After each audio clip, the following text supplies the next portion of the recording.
বাংলাদেশের বিপক্ষে সেঞ্চুরি করাটা যেন একটু সহজেই। আইসিসি চ্যাম্পিয়ন্স ট্রফির ইতিহাসে বাংলাদেশের চেয়ে কম ম্যাচ খেলে কেউ ৬ সেঞ্চুরি হজম করেনি।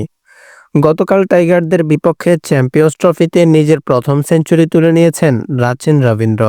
সেই সঙ্গে ভেঙেছেন ২৬ বছর আগে গড়া শচীন টেন্ডুলকারের বিশ্ব রেকর্ড।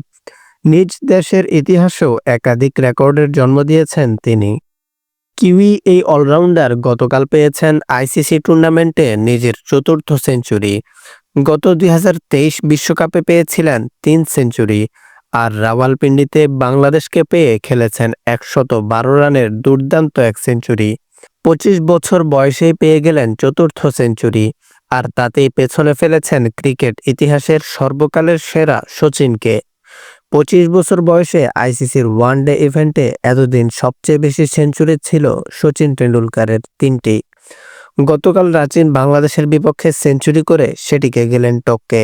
এছাড়া ক্রিকেট বিশ্বে প্রথম ক্রিকেটার হিসেবে ওয়ানডে বিশ্বকাপ এবং চ্যাম্পিয়ন্স ট্রফি ২ অভিষেকে সেঞ্চুরি করেছেন এই কিউই অলরাউন্ডার।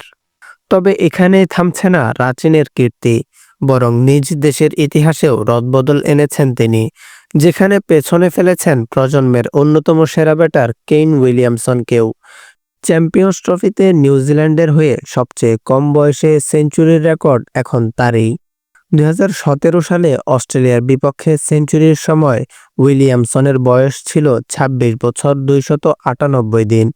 বাংলাদেশের বিপক্ষে সেঞ্চুরির রাচিন পেয়েছেন ২৫ বছর ৯৮ দিনে। অথচ নিউজিল্যান্ডের হয়ে আর কারোরই ৩০ বছরের আগে চ্যাম্পিয়ন্স ট্রফিতে সেঞ্চুরির রেকর্ড নেই। ১১২ রানের ইনিংস দিয়ে নিউজিল্যান্ডের ইতিহাসে আইসিসির ওয়ানডে ইভেন্টে সবচেয়ে বেশি সেঞ্চুরি মালিক হয়েছেন রাচিন রবীন্দ্র, ৪টি। আবার দ্রুততম ১০০০ রান করার দিক থেকে দেশের ইতিহাসে হয়েছেন চতুর্থ।